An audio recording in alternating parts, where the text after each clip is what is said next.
नमस्कार, मैं हूं आपके साथ हेमंत कुमार। जैसे ही दुनिया में जंग के हालात बने और उसके बाद आपने देखा कि कैसे अमेरिका, इजराइल, ईरान की इस जंग की वजह से पूरी दुनिया प्रभावित हुई और इसकी वजह से पूरी दुनिया में तेल के दाम बढ़ गए। लेकिन भारत में आखिरकार पेट्रोल की ये जो कीमतें हैं वो स्थिर कैसे बनी रही, आज के इस वीडियो में इसी की हम बात करने वाले हैं। क्योंकि अगर आप हमारे पड़ोसी मुल्क में नज़र डालेंगे तो ये जो ईरान वाली जंग है, उससे पहले पड़ोसी मुल्क पाकिस्तान में 320 रुपये प्रति लीटर के हिसाब से, पाकिस्तानी रुपए में ये है 320 रुपये पाकिस्तानी रुपए के हिसाब से प्रति लीटर जो है वो पेट्रोल की कीमत थी, जो इस युद्ध के बाद में बढ़ करके 460 रुपये प्रति लीटर में पाकिस्तान में पहुंच गई। अब आप देखेंगे कि इस 50 दिन, इस युद्ध के 50 दिन और 50 दिनों में 44% तक की कीमतें बढ़ी हैं।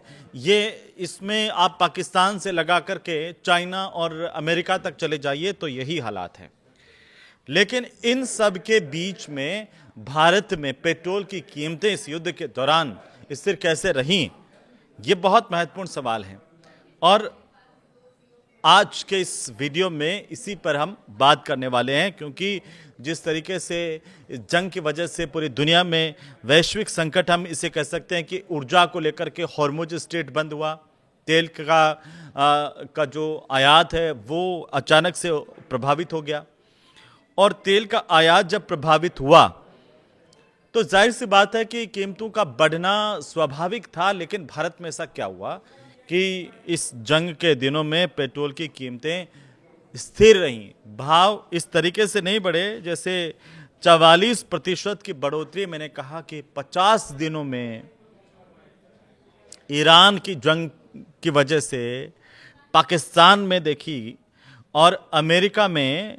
42% जो है पेट्रोल की कीमतें बढ़ी हैं। चाइना में कहा जा रहा है कि 31% करीब तेल की कीमतों में इजाफा हुआ, इसमें बढ़ोतरी हुई।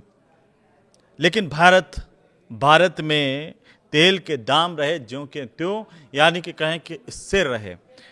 तो ये बड़ी बात है कि कैसे इस तमाम तरह के संकट के बीच में भारत ने दाम नहीं बढ़ने दिए अपने नागरिकों के लिए, तेल की कीमतें नहीं बढ़ने दी। तो ये बड़ी बात है कि दुनिया भर में, सबसे पहले हम इसको समझते हैं कि दुनिया भर में पेट्रोल की कीमतें बढ़ कैसे रही हैं। आप देखिए 50 दिन का एक डेटा आया है जिसको हम यहाँ पर विश्लेषण करने वाले हैं। क्योंकि ईरान पर हमले के एक दिन पहले, यानी 27 फरवरी की अगर हम बात करें तो इंटरनेशनल मार्केट में क्रूड ऑयल की जो कीमत है वो $67 प्रति बैरल के करीब थी। अंतर्राष्ट्रीय बाजार में $67 प्रति बैरल के करीब थी। ये बात है 27 फरवरी की और जंग के बीच में ये बढ़कर के $67 प्रति बैरल बढ़कर के $120 प्रति बैरल तक पहुंच गई। ये इंटरनेशनल मार्केट की बात हम कर रहे हैं। क्रूड ऑयल $67 प्रति बैरल से बढ़कर के $120 प्रति बैरल तक ये कीमतें पहुंच गईं और क्रूड ऑयल की। और 21 अप्रैल को ये करीब करीब हो जाती है $87 प्रति बैरल पर। और इसकी वजह से दुनिया भर में क्या हुआ, इसकी वजह से दुनिया भर में करीब 120 देशों की अगर मैं बात करूं तो यहां पर पेट्रोल डीजल की कीमतें बढ़ गई हैं। तो अमेरिका में इस जंग के शुरू होने से पहले, यानी कि फरवरी में अगर गैसोलीन की बात करें तो इसकी एवरेज कीमत $2.94 प्रति गैलन, यानी कि करीब 274.54 रुपए। अप्रैल में ये $4.14 प्रति गैलन, यानी कि सीधे 386 रुपये 60 पैसे तक पहुंच गई।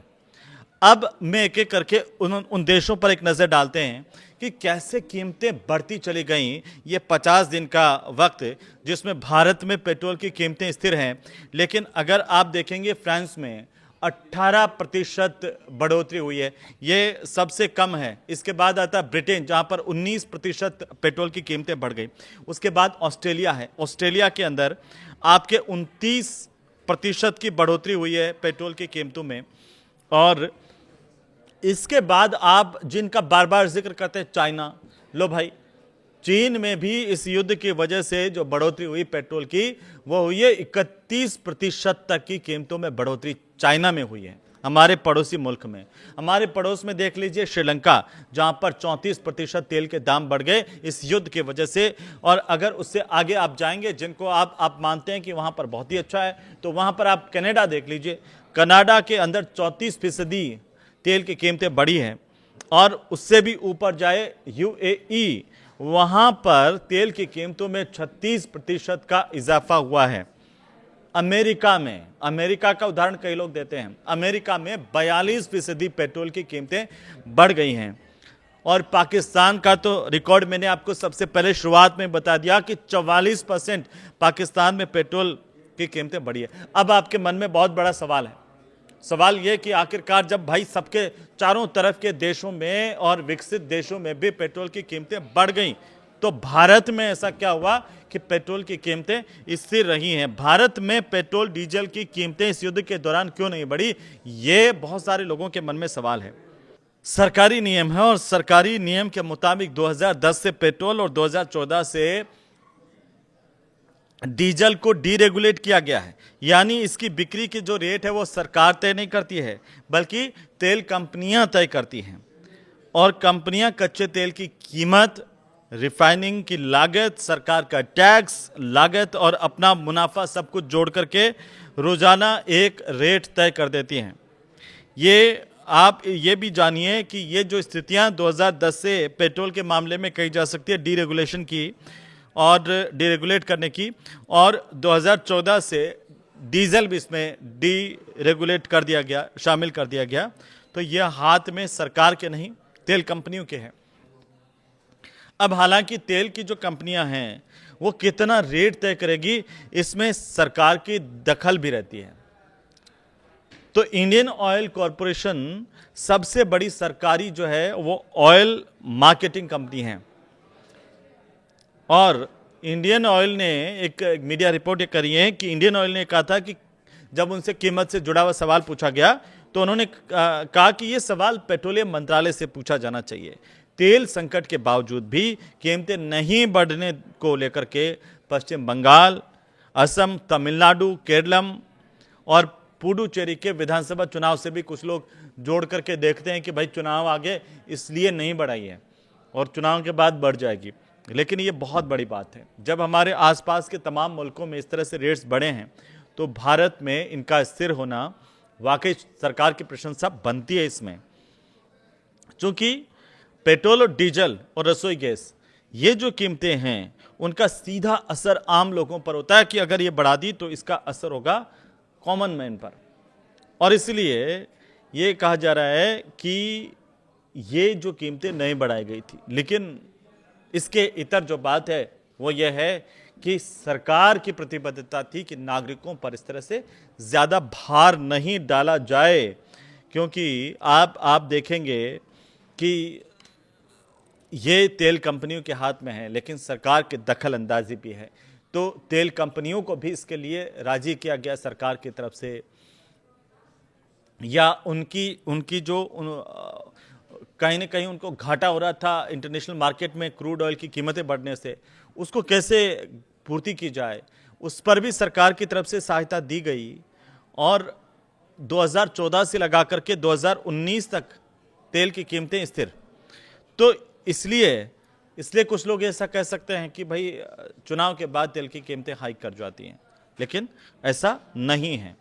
और अब अगर आप इसे समझेंगे कि इंटरनेशनल मार्केट में तेल की कीमत बढ़ने के बावजूद भी उसका फुटकर रेट नहीं बढ़ने से तेल कंपनियों को नुकसान होता है, और इसके चलते इंटरनेशनल मार्केट में तेल की कीमतें कम होने पर भी तेल कंपनियों की जो बिक्री है वो बिक्री की कीमतें नहीं घटाती हैं ताकि उनके नुकसान की भरपाई हो सके। अब एक सवाल आप लोगों के मन में आता होगा कि कीमतें नहीं बढ़ती है तो तेल कंपनियों को भी इससे घाटा हो रहा होगा। बिल्कुल हो रहा है। भारत में 3 प्रमुख तेल कंपनियां हैं, इंडियन ऑयल कॉरपोरेशन है, भारत पेट्रोलियम कॉरपोरेशन है और साथ ही साथ HP हिंदुस्तान पेट्रोलियम कॉरपोरेशन है। तो मार्च में कहा जा रहा है, मीडिया रिपोर्ट्स ये कर रही हैं कि मार्च में इन कंपनियों को हर दिन 2400 करोड़ रुपए का नुकसान हुआ है।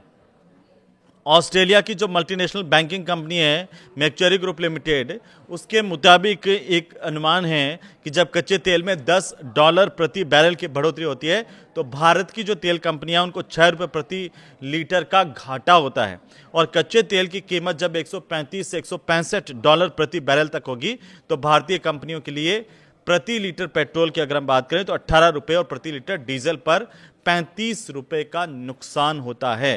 तो घाटा अगर हो रहा है तो सरकार इसे कैसे मैनेज कर रही है, क्योंकि बड़ी जो तेल कंपनियां हैं वो सारी सरकारी नियंत्रण में हैं, तो सरकार इसे कैसे मैनेज कर रही है। तो आप इसे ऐसे समझिए कि भारत में पेट्रोल और डीजल की कीमत तय करने का जो स्ट्रक्चर है वो कई परतों में है, एक उसके चरण हैं कई।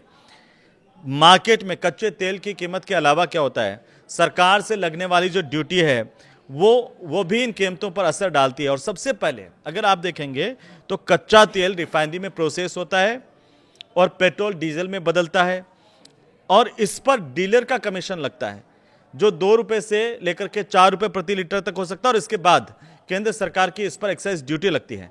अभी पेट्रोल पर 11.9 रुपए प्रति लीटर के हिसाब से और डीजल पर 7.8 रुपए प्रति लीटर के हिसाब से एक्साइज ड्यूटी लग रही है केंद्र सरकार की। फिर भी इसके ऊपर भी राज्य सरकारों की तरफ से वेट लगता है और हर राज्य की तरफ से जो लगने वाला जो टैक्स है वो अलग होता है।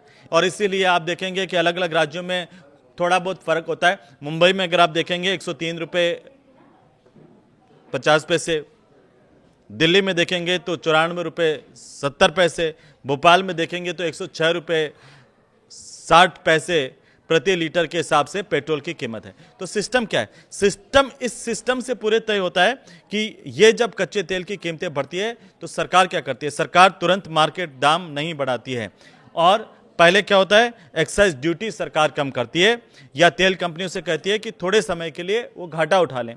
अभी आपने देखा कि एक्साइज ड्यूटी में कटौती की गई थी और यह कहा गया था कि इससे तेल कंपनियों को राहत मिलेगी, उनका जो घाटा हो रहा है उसकी भरपाई होगी। सरकार यह भी कर सकती है कि तेल कंपनियों को यह कहती है कि कुछ समय के लिए आप घाटा उठा लीजिए, मैनेज करेंगे इसको। इस घाटे को मैनेज करने के लिए सरकार क्या करती है, सरकार कच्चे तेल की जो कीमत है वो जब भी घटती है तब मार्केट में पेट्रोल डीजल की कीमतें जो है वो कम नहीं करती है और इन तेल कंपनियों को सरकार की तरफ से कहा जाता है कि आपको जो घाटा हुआ था उसकी आप भरपाई कर लीजिए।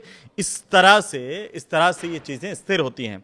और जंग शुरू हुई उससे पहले भारत सरकार ने पेट्रोल पर 21.9 रुपए और डीजल पर 17.8 रुपए एक्साइज ड्यूटी जो लग रही थी उसको 27 मार्च को पेट्रोल डीजल दोनों पर इस एक्साइज ड्यूटी में 10 रुपए घटाए। और इसके बावजूद भी अगर आप देखेंगे तो अप्रैल में तेल कंपनियों को कहा जा रहा है कि हर दिन 1600 करोड़ का नुकसान हुआ, लेकिन सरकार ने इसमें राहत दी और सरकार की तरफ से यह कोशिश की गई कि आम लोगों पर इसका भार नहीं पड़े और इसीलिए भारत में तेल की कीमतें स्थिर रहीं। आप इसे कैसे देखते हैं हमें कमेंट करके ज़रूर बताइए और अगर ये वीडियो आपको अच्छा लगे तो इसको शेयर कीजिए। नमस्कार।